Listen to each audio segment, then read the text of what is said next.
தினம் தினகரன் பத்திரிகையினுடைய பிரதான தலைப்புச் செய்தி இந்த விடயத்தை தந்திருக்கிறது. இந்தோனேசியாவிலிருந்து அழைத்து வரப்பட்ட பாதாள குழுவினர் நடாத்தி வந்த ஐஸ் போதைப்பொருள் உற்பத்தி தொழிற்சாலை செயற்பாட்டில் சிக்கவுள்ள பல அரசியல்வாதிகள் போலீசார் தீவிர விசாரணை. SLPP அரசியல்வாதி 2 கைது என்பதாக அந்த செய்திக்கு இன்றைய தினம் தினகரன் பத்திரிகை அதற்கு பிரதான தலைப்பிட்டிருப்பதை பார்க்கலாம். அதே போல இன்றைய தினம் அருண பத்திரிகையினுடைய பிரதான தலைப்பும் இந்த விடயத்தை சுட்டிக்காட்டிய தகவலாகவே இருப்பதை காணலாம். கயல்பத்ரே பத்மேலா வமாரா ஐஸ் ஹதன ரசாயனிக கிலோ பனஸ்தாக் மித்தனியின் கொடகணி என்பதாக அந்த செய்திக்கு தலைப்பிடப்படுகிறது.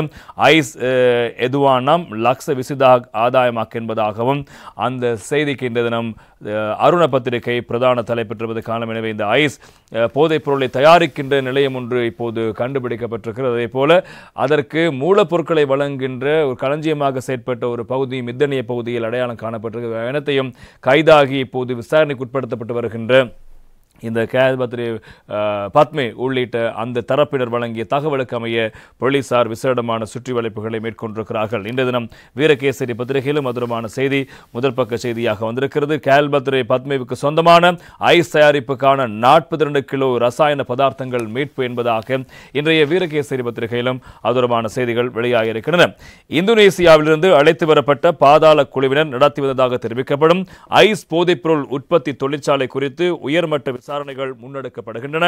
இந்த போதைப்பொருள் உற்பத்திக்கான ரசாயனங்கள் கடத்தப்படும் கொள்கலன்களில் உரிமையாளர்களோடு சில அரசியல்வாதிகள் தொடர்பிருப்பதாக தெரிவித்த பொதுமக்கள் பாதுகாப்பு பிரதி அமைச்சர் வட்டகல அவரது புகைப்படங்களையும் வெளியிட்டிருப்பதாக செய்தி தொடர்கிறது. இந்த அரசியல்வாதிகள் போதைப்பொருள் விநியோக வலைய பின்னணியில் இருப்பதாகவும் பிரதி அமைச்சர் அவர்கள் தெரிவித்த கருத்தும் முக்கியமாக இடம் பிடித்திருப்பதை நாங்கள் காணக்கூடியதாக இருக்கிறது.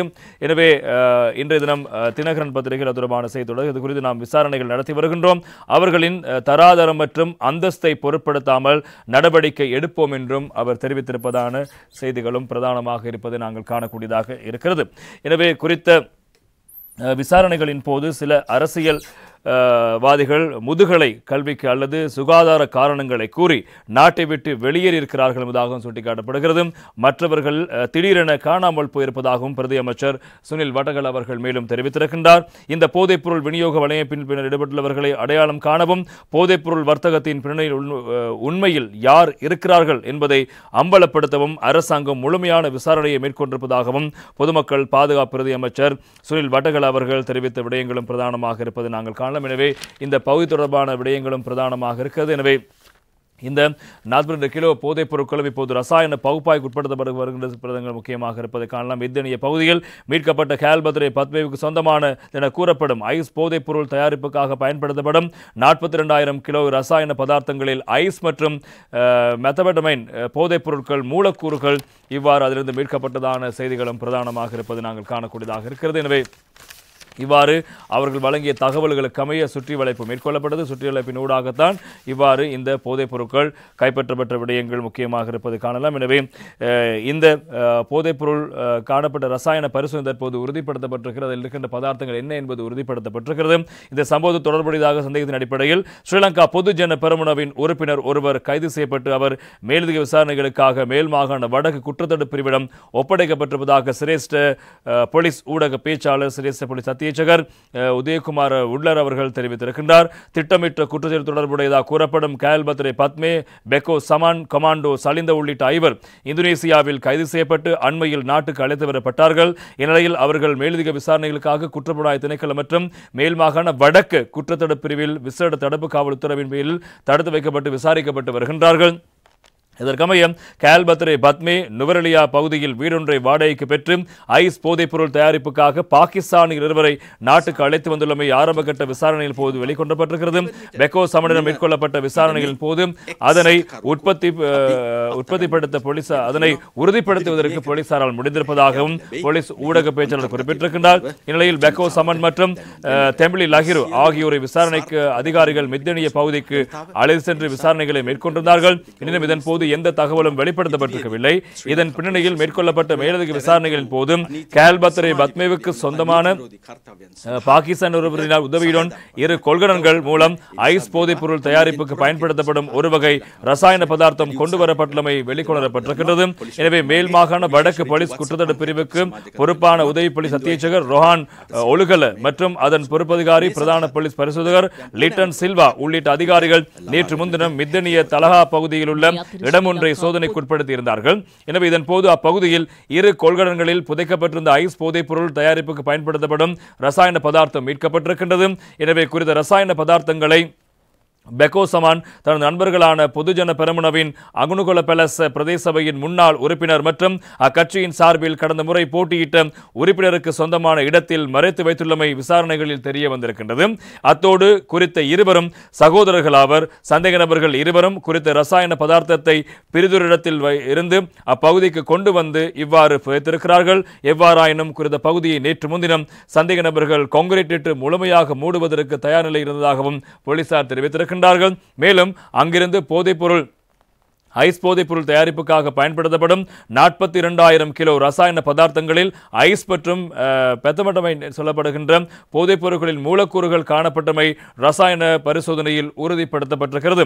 இந்த சம்பவத்து தொடர்புடைய சந்தேகத்தின் அடிப்படையில் ஸ்ரீலங்கா பொதுஜன பெரமுனவின் உறுப்பினர் ஒருவர் கைது செய்யப்பட்டு அவர் மேலதிக விசாரணைகளுக்காக மேல் மாகாண வடக்கு குற்றத்தடுப்பு பிரிவிடம் ஒப்படைக்கப்பட்டிருப்பதாக போலீஸ் ஊடக பேச்சாளர் சிரேஷ்ட போலீஸ் அத்தியட்சகர் உதயகுமார் உட்டர் அவர்கள் நேற்று தினம் தெரிவித்த தகவல் முக்கியமாக இருப்பதை காலமே ஸ்ரீலங்கா பொதுஜன பெரமுன உறுப்பினர் ஒருவர் இந்த சம்பவத்தில் அதாவது போலீசாருக்கு தகவல் வழங்கப்பட்டிருக்கின்றன. போலீசார் அங்கு தேடி வருகிறார் என்ற விடயங்கள் தெரிந்தவுடன் அங்கிருந்து அந்த போதைப் பொருட்களை மித்தனிய பகுதியில் இருக்கின்ற இவருடைய இந்த உறுப்பினருடைய வீட்டுக்கு அருகில் இருக்கின்ற பகுதியில் புதைப்பதற்கான முயற்சிகள் புதைத்திருக்கிறார்கள். பிறகு அதனை கொங்கிடுவதற்கான முயற்சிகள் மேற்கொள்ளப்பட்டதாக போலீசார் தெரிவிக்கும் நிலையில் அதற்கு முன்பதாகவே அந்த பகுதிக்கு சென்று மீட்பணி மேற்கொள்ளப்பட்டு அந்த நபர் இவ்வாறு பியல் மணம்பேரி என்ற நபர் கைது செய்யப்பட்டிருக்கின்றார். எனவே அவர் தொடர்பான விசாரணை மேற்கொள்ளப்படுகின்ற நிலையில் ஸ்ரீலங்கா பொதுஜன பெரமுன நேற்று தினம் விசாரணை அறிவிப்பு ஒன்றை வெளியிட்டிருக்கிறது. எனவே அவரை தங்களுடைய கட்சியிலிருந்து நீக்குவதற்கு நடவடிக்கை எடுக்கப்பட்டிருப்பதாக அந்த செய்தி வெளியாகியிருப்பது காரணம் இன்றைய வீரகேசரி பத்திரிகை தலைப்பிடுகிறது.